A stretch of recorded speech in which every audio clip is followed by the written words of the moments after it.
Bienvenue dans cette nouvelle édition du 12-15. Au sommaire, c'est un message symbolique adressé au Rwanda au 21e anniversaire des commémorations de la fin du génocide le 7 avril. La France annonce la déclassification de ses archives sur la période allant de 1990 à 1995. À bientôt 72 ans, le président congolais Denis Sassou Nguesso ne peut pas briguer un troisième mandat présidentiel conformément à la Constitution. La seule possibilité qui s'offre à lui serait de réformer la Constitution par voie du référendum. Une éventualité qui déplaît autant à l'opposition mais aussi à la majorité au pouvoir. L'Algérie, le Gabon et le Ghana sont les trois derniers candidats en lice pour être sélectionnés comme pays organisateurs de la Coupe d'Afrique des Nations 2017. Le vainqueur sera connu ce mercredi 8 avril. L'éventualité d'un référendum au Congo se rapproche. Le président Denis Sassou Nguesso a déclaré sur les ondes jeudi qu'un dialogue politique était nécessaire et qu'il serait suivi par une consultation citoyenne sur l'avenir de la Constitution. Une annonce qui vient contredire l'engagement pris lors du discours présidentiel du Nouvel An. Le chef de l'État déclarait alors que la consultation populaire ne serait envisagée que si le dialogue échouait. Pour l'opposition, le référendum est synonyme d'une modification de la Constitution et d'une volonté pour le président de se maintenir au pouvoir pour un troisième mandat. Le dialogue ne semble plus être une option, comme l'explique le président du Congrès du Peuple, Marcel Guitoukulu. Écoutez. Nous sommes dans un État qui se dit démocratique. Ce problème de modification ou de changement constitutionnel, ce débat de clocher autour de la question constitutionnelle, qui ne vient que symboliser la volonté d'un coup d'État permanent, un coup d'État constitutionnel, ne devrait pas avoir lieu. Parce que le peuple congolais avait concédé au président Sassou Nguesso un contrat de travail à durée déterminée par le biais d'une constitution écrite et validée par ses propres soins, qui balisait la limite de la démocratie dans notre pays, en spécifiant que l'alternance était la base de la démocratie chez nous, et par conséquent, il y a eu des verrous qui faisaient que la Constitution ne pouvait pas être violée, et donc l'alternance politique garantie. Aujourd'hui, le président Sassou Nguesso, par cette volonté et cette intransigeance de vouloir coûte que coûte, toucher au texte fondamental, donc à la fondation de notre nation, est en train de violer le contrat de travail et le contrat moral et juridique qui le lie au peuple congolais. Et par conséquent, en tout cas en tant que citoyen, je ne trouve pas d'intérêt de discuter avec le président Sassou sur cette question. Le sentiment global et général dans le pays tout entier aujourd'hui, c'est de dire les promesses n'engagent que ceux qui les écoutent et que par conséquent, le président Sassou Nguesso pour nous n'est même plus autorisé à ouvrir un dialogue de quelque nature que ce soit ou habilité à convoquer un référendum de quelque nature que ce soit sur la question constitutionnelle. Il est donc partant dès lors que ce mandat a pris fin en 2016. Au lendemain des commémorations du 7 avril dédiées aux 800 000 victimes du génocide rwandais en 1994, la France annonce la déclassification de ses archives des documents de l'Élysée. Ces dossiers retracent toute la période du Rwanda entre 1990 et 1995 et ils seront remis à la disposition des chercheurs et des associations de victimes. Ibrahim Djindjaï. Pour les associations de défense des victimes et pour de nombreux historiens, la décision de la présidence française de déclassifier ce mardi 7 avril ses archives sur le Rwanda de 1990 à 1995 est un symbole fort, un pas historique sur le génocide des Tutsis en 1994. La déclassification des documents de la période 90-95 de la présidence française est d'abord un signe de rapprochement, je dirais, avec le Rwanda, parce que c'est un signe aussi de vérité. Il s'est passé beaucoup de choses. Il y a beaucoup d'historiens qui se posent des questions. On pourrait savoir, par exemple, les relations qui étaient entre la France et le Rwanda. Est-ce qu'il y a eu des livraisons d'armes décidées par la présidence? Est-ce qu'il y a eu des contacts, notamment pendant la période du génocide en avril, en mai 94? Une vingtaine de procédures est en cours pour crimes contre l'humanité. Si la nouvelle est saluée au pays des mille collines par les associations de victimes du génocide, ces dernières espèrent que des documents cruciaux n'aient pas été expurgés, des fonds mis à la disposition du public.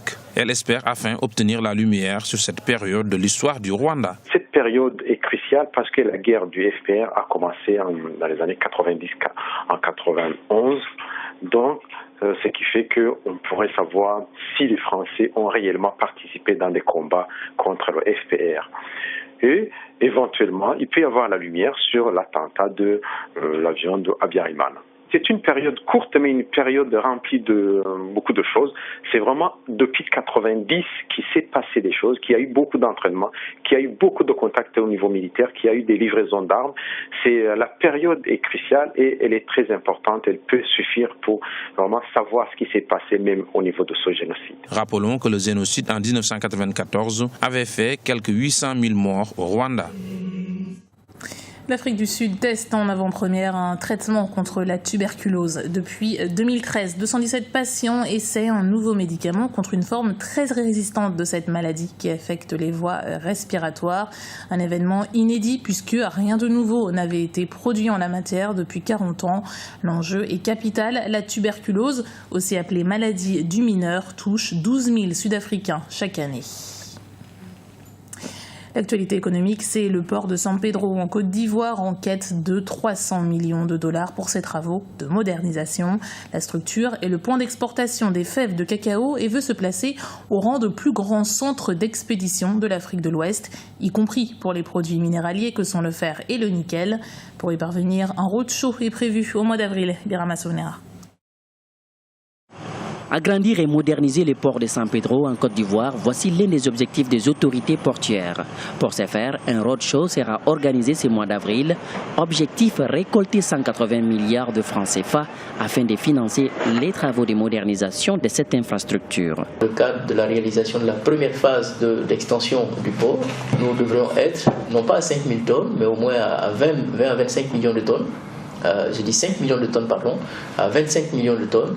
Et quand naturellement le grand investissement concerné par les produits minéraliers venant de la partie ouest de la Côte d'Ivoire seront réalisés, c'est autour de 75 millions de tonnes, voire 100 millions de tonnes qui passeront par le port de San Pedro. Le port de San Pedro est le deuxième grand port de Côte d'Ivoire. L'extension du terminal à conteneurs devrait démarrer en septembre prochain pour un coût de 400 milliards de francs CFA.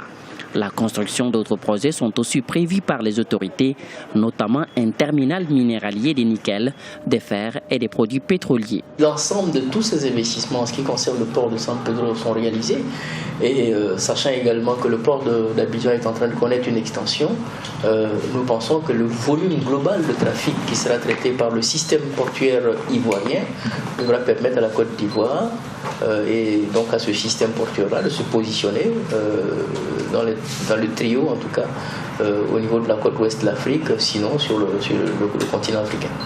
Le port de San Pedro est le premier port au monde pour les exportations de cacao. Il expédie plus de la moitié de la production totale de la Côte d'Ivoire. En plus de 690 000 tonnes de cacao et de café expédiés de San Pedro, 4,32 millions de tonnes de marchandises ont transité par le port en 2013. Du sport pour terminer ce journal et le verdict tombe ce 8 avril pour tous les amateurs de football. Qui de l'Algérie, du Gabon ou du Ghana sera désigné comme prochain organisateur de la Coupe d'Afrique des Nations 2017. Tous les yeux seront tournés vers l'Égypte. Passage en revue des candidatures avec Jean Célestin et Djangui Ibrahima Djindjaï. C'est ce mercredi 8 avril au Caire, en Égypte, en marge de l'Assemblée générale de la Confédération africaine de football, que sera désigné le pays organisateur de la 31e édition de la Coupe d'Afrique des Nations.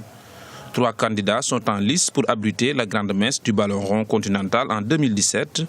Pour de nombreux observateurs, même si le Gabon et le Ghana disposent d'arguments solides en matière d'infrastructures sportives, l'Algérie pourrait, au vu des résultats de sa sélection nationale ces dernières années, obtenir l'organisation de la CAN 2017. C'est bien l'Algérie qui est favorite et qui a la faveur de pronostic. Pour raison simple, c'est un pays qui s'est spécialement préparé pour la CAN 2017. À travers les infrastructures qu'elle avait déjà commencé à y travailler.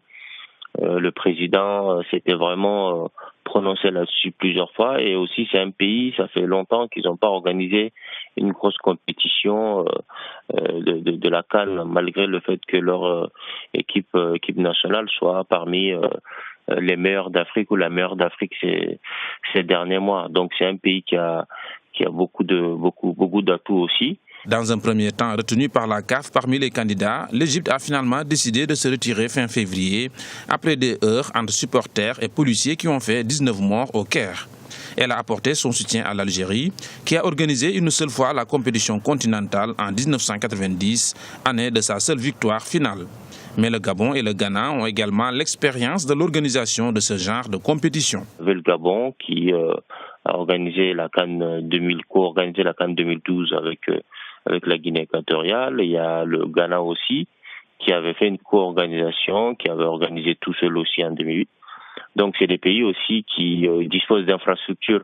L'Algérie, candidate malheureuse pour l'organisation des CAN 2019 et 2021, respectivement confiées à la Côte d'Ivoire et au Cameroun, espère enfin avoir la chance de son côté. Reste le trouble autour de la mort d'Albert Ebossé en août 2014, que l'Algérie traîne comme un boulet et qui risque de peser dans le choix de la CAF.